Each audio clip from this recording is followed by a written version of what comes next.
Rita Crundwell. Just saying her name, you might picture someone who lived a quiet, uneventful life in a small town. Dixon, Illinois, a place where everyone knows everyone, where the biggest scandal might be who won the pie contest at the county fair. But little did they know, their town was about to become infamous, not for some wholesome event, but because of one of the most audacious crimes in American history. This is the story of how a seemingly ordinary woman managed to steal $53 million from her own community over the course of 2 decades. And trust me, it's a story that's even crazier than it sounds. Let's start from the beginning. Imagine it's 1953. A little girl named Rita Humphrey is born into a humble, hard-working family in Dixon, Illinois. Now, Dixon isn't exactly a bustling metropolis, it's a small, tight-knit community where everyone waves hello, the local diner is the go-to spot, and life moves at a comfortable, predictable pace. Rita's parents, Ray and Caroline, own a farm just outside of town. It's the kind of place where you wake up to the sound of roosters crowing and spend your days helping with chores, feeding the animals, and learning the value of a hard day's work. Rita was just like any other small-town kid. She grew up with dirt under her fingernails, running around the farm, and getting her hands dirty. She learned how to work hard and be responsible from an early age. But even then, there was something different about her. Rita was ambitious, driven, and she wasn't content with just staying on the farm. While most kids might dream of being a teacher or a nurse, Rita's dreams were bigger, much bigger. She wanted more out of life than what Dixon seemed to offer. And that desire for more would eventually lead her down a path no one could have predicted. Fast forward to her teenage years. Rita's a student at Dixon High School, smart, diligent, and respected by her teachers and peers. She was the kind of kid who always did her homework, never got into trouble, and was voted most likely to succeed in her class.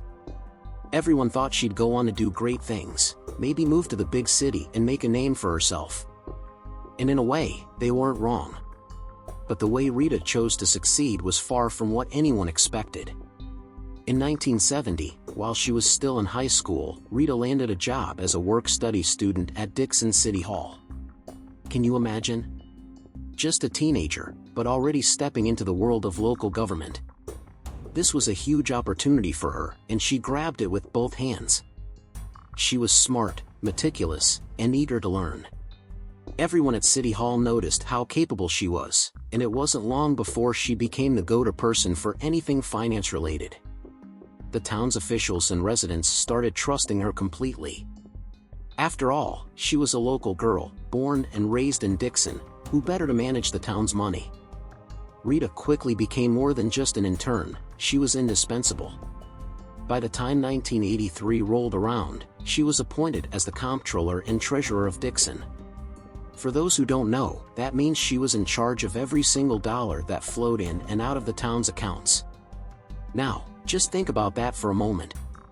This young woman, who started out as a high school intern, was now the financial gatekeeper for an entire town.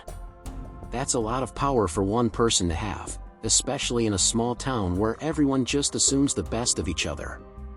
And Rita? She played the part perfectly. She was always there, diligently doing her job, making sure the town's finances were in order. At least, that's what everyone thought. But behind that trustworthy facade, Rita was quietly plotting something that would shake the very foundation of Dixon. It all started in 1990, when she opened a secret bank account, a fake account that looked like it was part of the town's official finances, but in reality, it was completely under her control. She named it the Reserve Sewer Capital Development Account, a title that sounded official enough to avoid suspicion. And here's where things get really wild. Rita started funneling money into this account, bit by bit, without anyone noticing. At first, it was just small amounts. A few thousand here, a few thousand there, nothing that would raise any red flags. But as time went on, those small amounts turned into massive sums. By the end of it, she was stealing millions every year. And how did she get away with it for so long? Simple. She was the one in charge of the books, and everyone trusted her completely. Rita would create fake invoices, move money around, and nobody would question it because, well, she was Rita, the town's beloved comptroller. The woman who looked after every tax dollar like it was her own. Little did they know, she was doing exactly that, just not in the way they imagined. Now, let's talk about what she did with all that money. You'd think someone who's embezzling millions would try to keep a low profile, right? Not Rita. She lived it up. Rita had a passion for horses, specifically, American quarter horses. And she didn't just want to dabble in the world of horse breeding, she wanted to dominate it. She poured millions into building an elite horse breeding operation, RC Quarter Horses, that quickly became one of the most successful in the country. Her horses won a staggering 52 world championships. Think about that, 52 world championships. All while the people of Dixon had no idea their tax dollars were funding this lavish hobby. And the horses were just the beginning. Rita lived a life that most people could only dream of. She bought multiple homes, including a second house in Dixon, because why not? She had a fleet of luxury cars, a $2.1 million motorhome, and she threw lavish parties that were the talk of the town. To everyone else, it looked like Rita was just really, really good at what she did. Maybe she'd inherited some money, or maybe her horse business was just that successful. No one ever suspected that the reason their roads were full of potholes, and their police department was struggling to buy new radios, was because Rita was draining the town's budget to fund her lifestyle. So, how did she manage to keep this up for so long? Well, Rita was smart. She knew that in a small town like Dixon, people were more likely to trust than to question. Whenever there were budget shortfalls, she'd blame it on the state being late with its payments. And because she was so trusted, no one doubted her. She'd force city departments to make cuts, fewer road repairs, no raises for employees, just so she could keep the embezzlement going. It was a classic case of robbing Peter to pay Paul, except in this case, Rita was robbing everyone. But, as they say, all good things must come to an end. In 2011, while Rita was off on one of her many vacations, the town clerk, Kathy Swanson, noticed something odd. There was this bank account with a lot of money going in and out, but it didn't match any of the town's official records. Kathy did some digging and quickly realized something was very wrong. She reported it to the mayor, James Burke, who then contacted the FBI. And just like that, the walls started closing in on Rita. For 6 months, the FBI quietly investigated her. They watched every move she made, tracked every dollar she spent. And Rita? She had no clue. She thought she was untouchable.